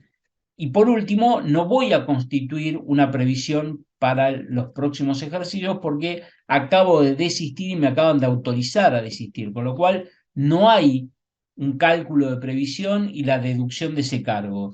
Pero me permiten deducir la previsión que había creado en el primer ejercicio. Recuerdan que esa previsión creada en el primer ejercicio no me dejaban deducirla, porque me van a dejar deducirla recién en el último ejercicio cuando desista del sistema de previsión. ¿Se entendió esto? Sí, Bien. Bueno, vamos a ver si lo entendieron. Aquí tienen el planteo y la solución, pero estaría bueno que ustedes lo piensen sin mirar la solución. El primer ejemplo dice, desde el punto de vista contable, deduce incobrables reales. Y desde el punto de vista impositivo, también deduce incobrables reales, ¿sí? Y los incobrables deducidos contablemente son tres: A, B y C. A tiene un atraso de 190 días y fue enviado a los abogados, ¿sí? B tiene un atraso de 120 días y fue notificado. Y C lo declararon en quiebra. Contablemente los tres fueron deducidos, ¿sí? Impositivamente seguimos incobrables reales, con lo cual, ¿qué debiéramos hacer?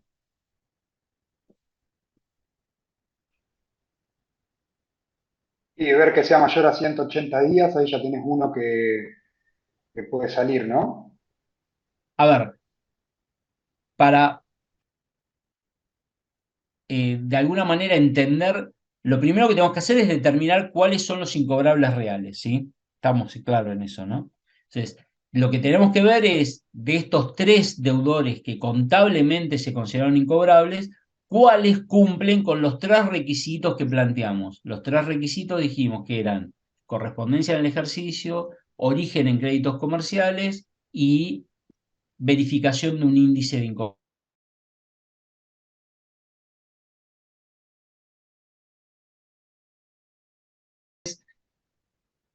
Tenemos cuáles son los parámetros que se tomaron contablemente para considerarlo incobrables. Lo que tenemos que determinar es si esos parámetros son válidos desde el punto de vista impositivo, ¿sí? Entonces, el primero me dice que tiene un atraso de 190 días y fue enviado a los abogados, ¿sí? Para los créditos de escasa significación, digamos, porque no cumple con ninguno de los índices generales, que habíamos dicho era verificación, quiebra, inicio de acciones judiciales, todo eso no cumple con ninguno. Y si quisiéramos tratarlo como crédito de escasa significación, dijimos que el monto era 45.000 y que de los cuatro requisitos deben darse en forma concurrente, con lo cual el deudor A no es incobrable impositivamente. ¿Eso todos lo entienden? Sí. Sí. Bien. El deudor B me dice, tiene un atraso de 120 días y fue notificado. El caso del deudor B no cumple porque no cumple el plazo. Dijimos, los cuatro requisitos deben darse en forma concurrente, ¿sí? Si bien cumple con el monto, que es inferior a 45.000, no cumple con el plazo, que tiene que ser mayor a 180 días. Con lo cual, el deudor B tampoco es incobrable desde el punto de vista impositivo. ¿sí? Y el deudor C dice que le declararon la quiebra. Y aquí estamos en presencia de un índice de incobrabilidad propio, digamos, que es la declaración de quiebra, ¿sí? Con lo cual, de los tres deudores, A y B no son incobrables reales impositivamente y C sí es deudor incobrable impositivamente. Ahora, lo que tenemos que pensar es que nosotros partimos de un resultado contable y ese resultado contable tiene restado 200.000 pesos como incobrable, que es la sumatoria de los tres deudores, ¿sí? Si nosotros debemos ajustar ese resultado contable, tenemos que impugnar al deudor A y al deudor B, ¿sí? Por eso tenemos que aquí ajustamos a la columna de beneficio por A 100.000 y por B 20.000, ¿sí? Porque estamos suponiendo que, no suponiendo, partimos de un resultado contable, ese resultado contable está incidido por la consideración de estos incobrables reales contables y nosotros debemos ajustarlo a términos impositivos y eso significa que hay dos deudores que no son incobrables desde el punto de vista impositivo y que sí fueron considerados incobrables desde el punto de vista contable y debemos impugnar esa consideración, por eso sumamos a la columna de beneficios. ¿Todos entendieron esto? ¿Alguien tiene alguna duda?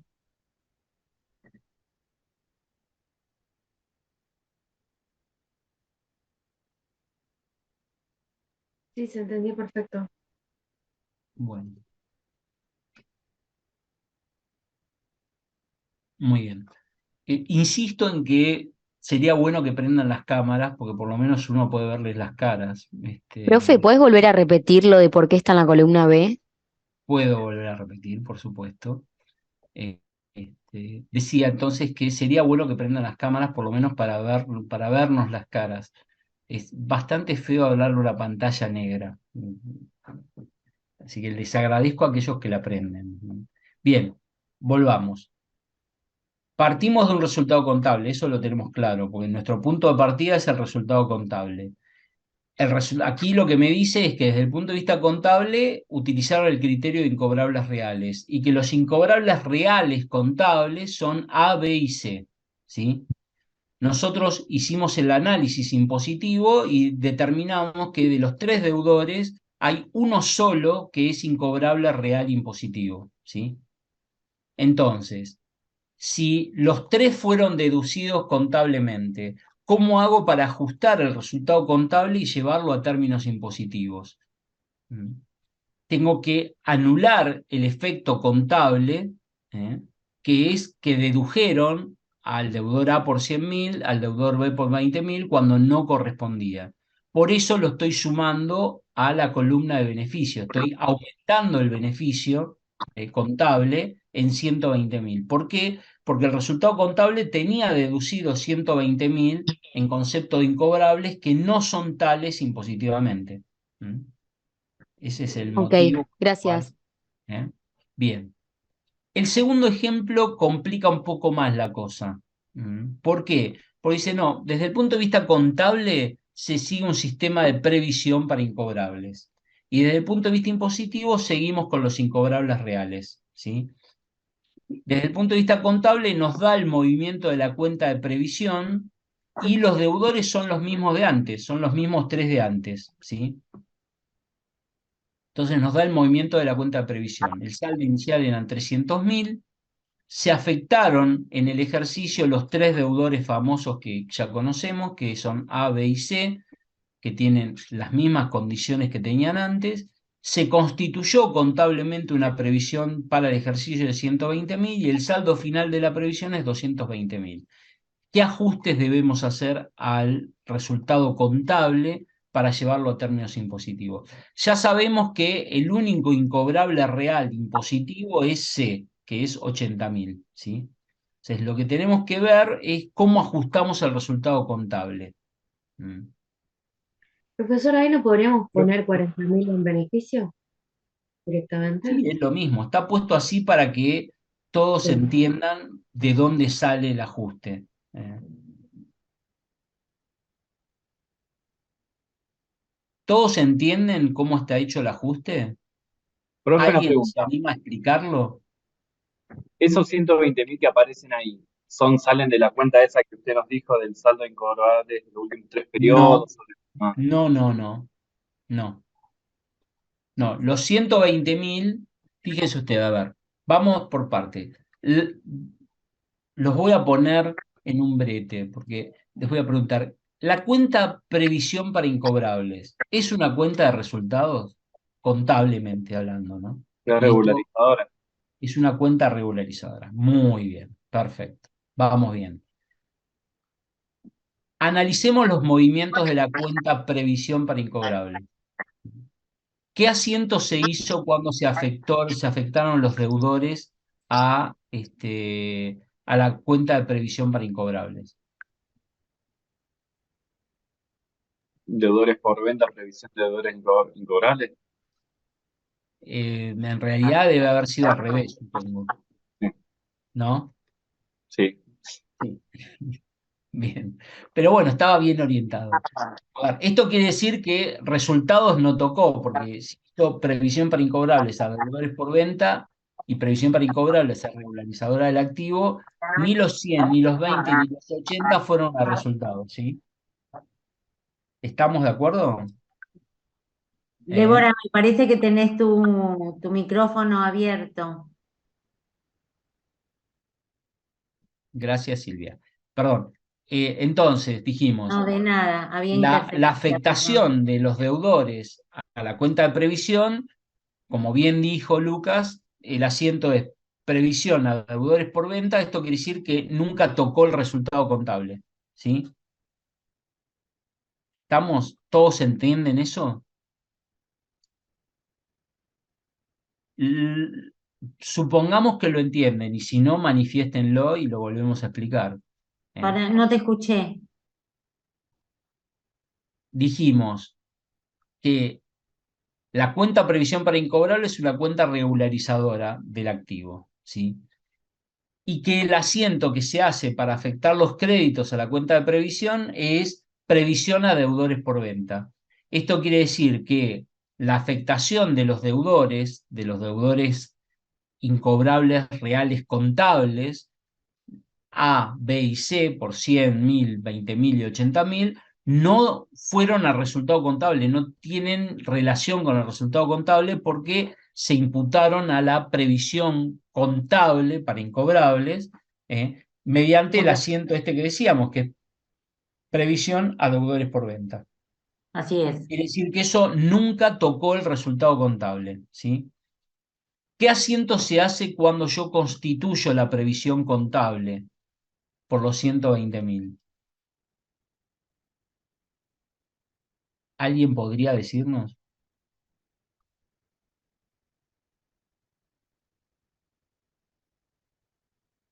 Esto es primer año de secundario, digo.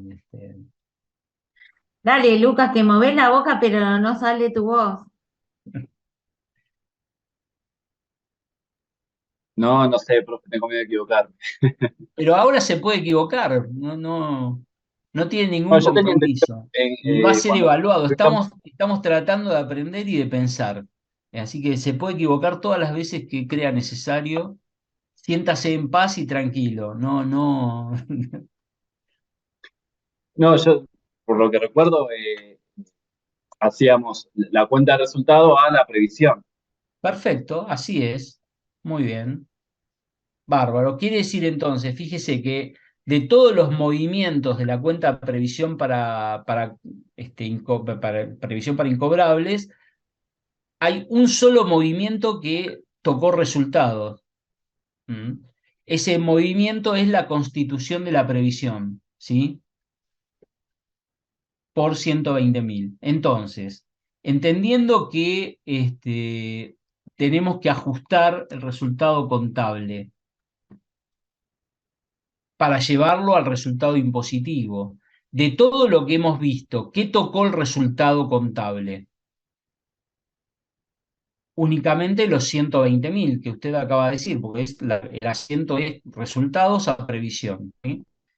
¿Y eso es deducible impositivamente? No, porque impositivamente se siguen incobrables reales y la constitución de la previsión contable no tiene nada que ver con lo impositivo, con lo cual es un cargo a resultados que tenemos que impugnar. ¿Sí? Eso justifica los 120.000 a la columna de beneficio. ¿Sí? ¿Se entiende esto? ¿Todos entendieron este ajuste? Sí, profe, ahora sí, gracias.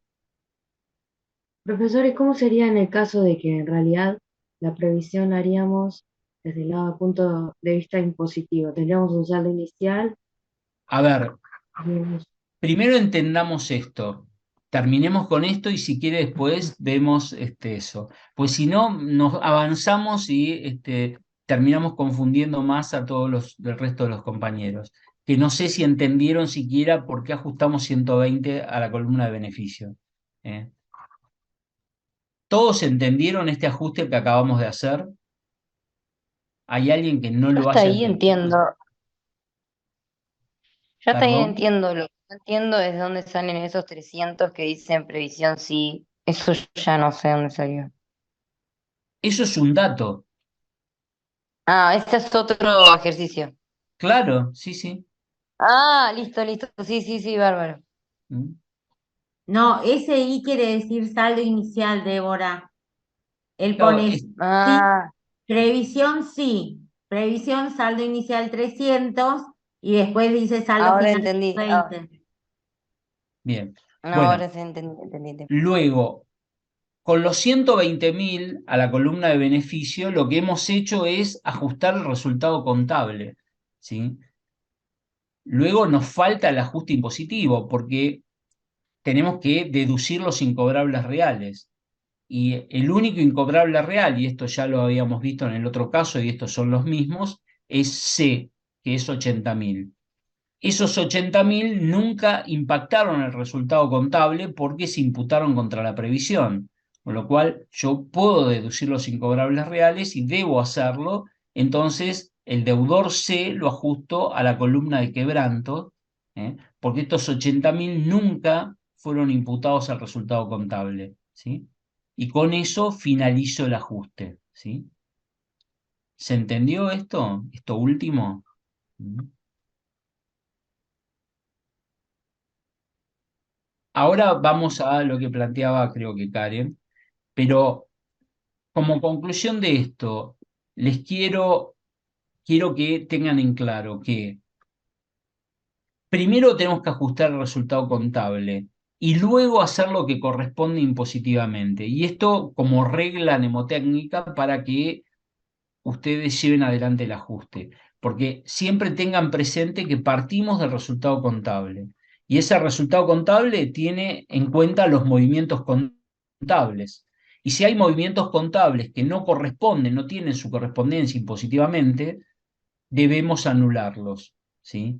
Y luego debemos hacer los ajustes impositivos pertinentes, ¿sí?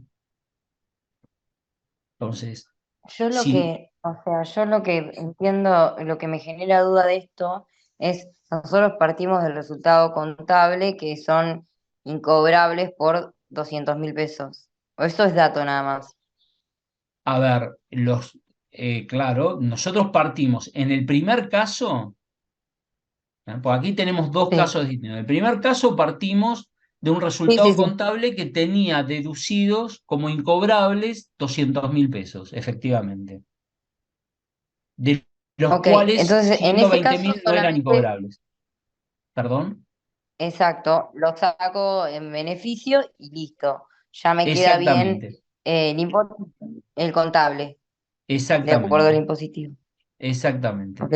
En el segundo caso es distinto porque desde el punto de vista contable llevaba una previsión contable y lo que tenemos como dato es el movimiento de la previsión, su saldo inicial, las afectaciones de incobrables a esa previsión, y la constitución y el saldo final. Y lo que estamos haciendo es ajustando contablemente los movimientos que incidieron en resultados y luego haciendo el ajuste impositivo. Mm.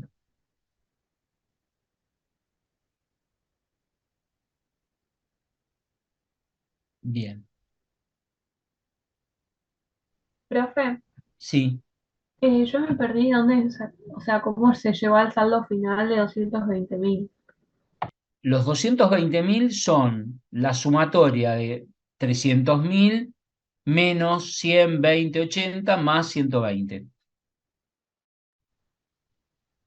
Esto es como si fuera el mayor contable. Parda, el saldo inicial es acreedor de la cuenta previsión, ¿sí?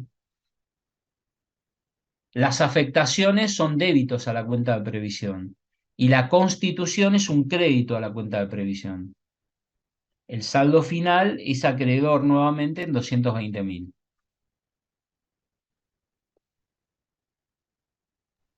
Ok, gracias. ¿Mm? Bien. Si planteaban antes, ¿qué pasa si uno llevara un sistema de previsión impositiva para incobrables? Bueno, tendríamos que ver el caso particular, pero suponiendo que estuviéramos en el segundo caso, ¿no? Que llevábamos la previsión contable y lleváramos una previsión impositiva, los 120.000 se ajustarían de la misma manera, ¿sí? Mm. Y el dato que nos faltaría aquí es saber cuánto era la previsión impositiva para incobrables, cuál era el saldo inicial, porque ese saldo inicial tendríamos que compararlo con los incobrables reales impositivos. Si el saldo inicial de la previsión impositiva para incobrables hubiera sido 100.000 pesos, por ejemplo, ¿sí? Y tengo un incobrable por 80.000, ¿qué ajuste tendría que haber hecho?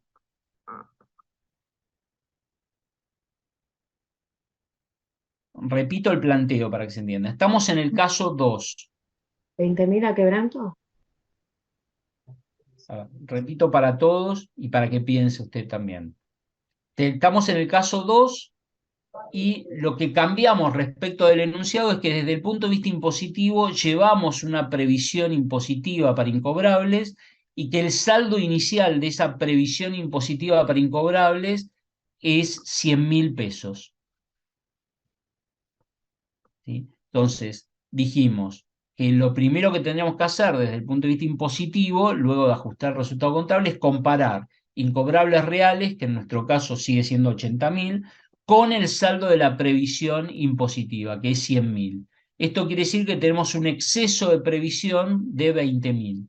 Esos 20.000, no sé quién fue, propone ajustarlos a columna 1 o quebranto. ¿Todos están de acuerdo con eso? Sí.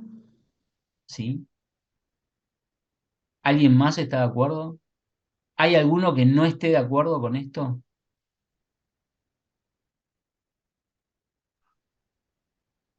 Cuando la previsión era mayor, nos estaba la columna 2.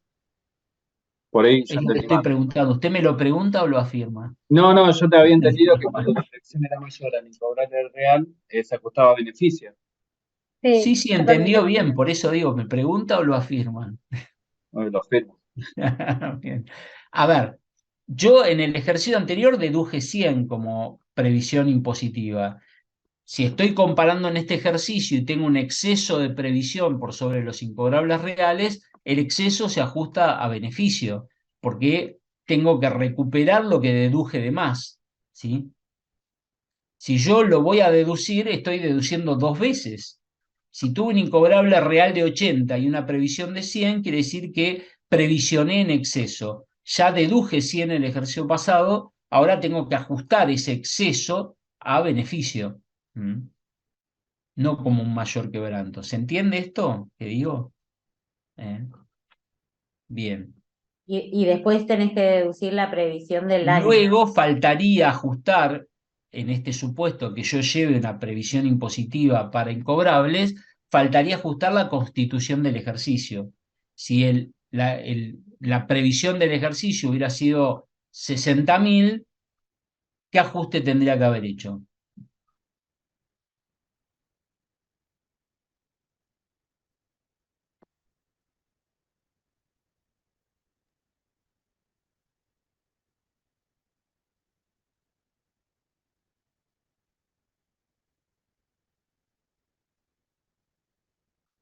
¿Se entendió la pregunta? De saber, dijimos. Estamos en el caso 2. En el caso 2 planteamos Desde el punto de vista contable seguimos todo igual. Y desde el punto de vista impositivo, en lugar de deducir incobrables reales, dijimos que se deduce mediante el sistema de previsión. Y que en relación a la previsión teníamos un saldo inicial de previsión de 100.000 y agregamos ahora que la constitución de la previsión incobrable impositiva del ejercicio fue 60.000. Entonces, los ajustes que dijimos hasta ahora habíamos hecho eran los 120.000 siguen igual, los 80.000 no van, ajustamos 20.000 a beneficio, que es el exceso de la previsión por sobre los incobrables reales, y la pregunta que hacía es, ¿qué hacemos con la constitución de la previsión impositiva para incobrables del ejercicio, que dijimos es 60.000? ¿No hacemos nada? Pero eso no se tenía en cuenta recién para el ejercicio siguiente. A ver, se tiene en cuenta para el ejercicio siguiente, pero salvo que estemos en el primer ejercicio, se Ah, deduce en el ejercicio. como si En la el tengo que único hacer, ejercicio que yo lo no se pondría deduce con es un en el auto. ejercicio en que yo opto por el sistema de previsión. Si fuera el primer ejercicio, no tengo nada que hacer. Si fuera el segundo o cualquier siguiente ejercicio, tengo que deducir la constitución del ejercicio. ¿Mm? Y se deducen con una a uno, que es la de quebranto. Se deduce por el total en la columna de quebranto por 60.000 en nuestro ejemplo.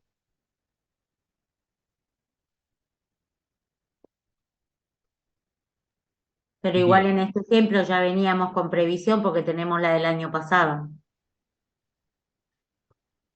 No, pero esa era la contable. No, no, la impositiva que viste de baja los 20. Claro, sí, sí, exacto. Pero si lo ponemos en quebranto, no estamos previsionando además, yo me perdí, porque estaríamos No, previsionando. no estamos previsionando de más porque una cosa es la comparación de la previsión del ejercicio anterior con los incobrables reales del ejercicio y otra es la constitución de este ejercicio que es para hacer frente a incobrables de los próximos ejercicios. Ok, entonces esa, digamos, la constitución de la previsión siempre tendría que ir a quebranto. Exactamente, sí, así es. Salvo, como dije, en el ejercicio de implementación del sistema de previsión que no se deduce la constitución de la previsión para incobrables.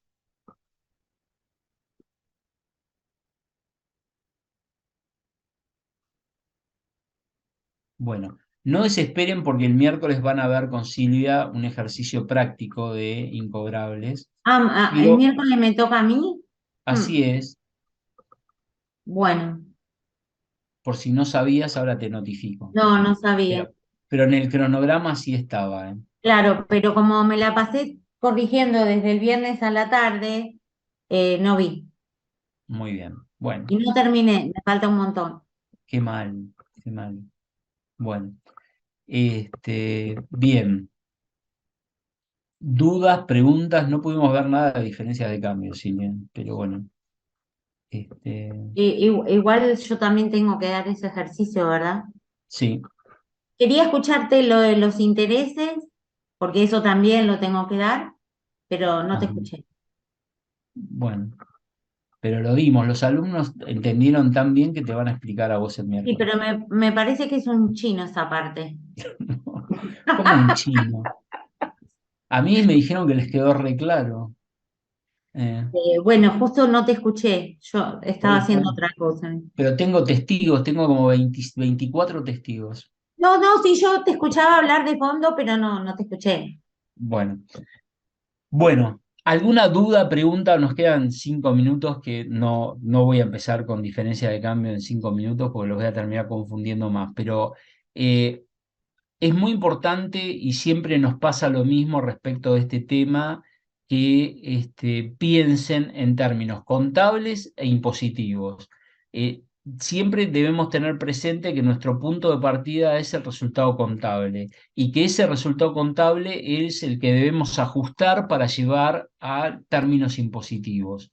Con lo cual debemos anular todo lo que se hizo contablemente y no correspondía y hacer lo que corresponde impositivamente, que es lo que hicimos en ambos casos, ¿sí? Entonces, esto puede ser más complejo o menos complejo dependiendo que se lleve sistema de previsión, no, o que se lleve en ambos casos sistema de previsión, o en uno sí, en otro no. Pero no pierdan de vista lo que se hizo contablemente para llevarlo a términos impositivos. Muchas veces el ajuste impositivo lo hacen bien y lo que hacen mal es la anulación de los cargos contables. Entonces, está bueno que piensen, por eso les puse el mayor de la previsión, para que piensen los movimientos y puedan adecuarlo a los términos impositivos. ¿Sí? Y luego que piensen en términos impositivos de acuerdo a lo que vimos. Así que les pido, repasen esto para que el miércoles, cuando lo vean con Silvia, puedan entender y plantear las dudas que le quedaron. Así que bueno. Bueno, nos vemos, yo los veo el lunes próximo, el miércoles se tienen clase con Silvia. Profe, ¿podrá subir Sí. los certificados de examen? A ver, yo firmé todos los certificados y una sola alumna me pidió un certificado por la plataforma y lo hice. No sé si alguien más lo necesita, dígame y lo hago, no tengo ningún problema. Yo te lo pedí, profe, pero recién entré y no está. Está ¿Quién es yo? Perdón. A ver, Melissa Macías. Melissa, no, me lo había pedido otra señorita que Yo, era, profe, yo se lo pedí. sí, y Mariana. le salió a usted, sí. Bueno, ¿me puede dar el número de registro quien lo pidió ahora, Melissa? 888 Sí. 994. 994. Bueno, ahora que terminamos También, lo profe, si hago puede ser. para que usted lo Alberto, yo tenga. también necesitaría Dígame su número de registro. 90, Perdón, que no lo escuché. 90, 26, Perdón, ¿lo puede repetir? No es que esté sí, sordo, pero no sé por qué hay una interferencia y no lo escucho. dale, 90, Nove- 26, 90 26 75. 75. Perfecto. Vale. ¿Alguien más necesita? Yo también, profe. ¿Me puede dar su número de registro? Sí, 89 41 99. Perfecto. ¿Alguien más? Sí, yo necesito también, profe. Dígame su número de registro. 89 Sí. 05 32. 89.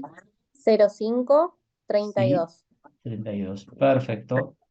¿Alguien más? Bueno. Bueno, ahora que terminamos la clase, lo hago para que ustedes lo tengan.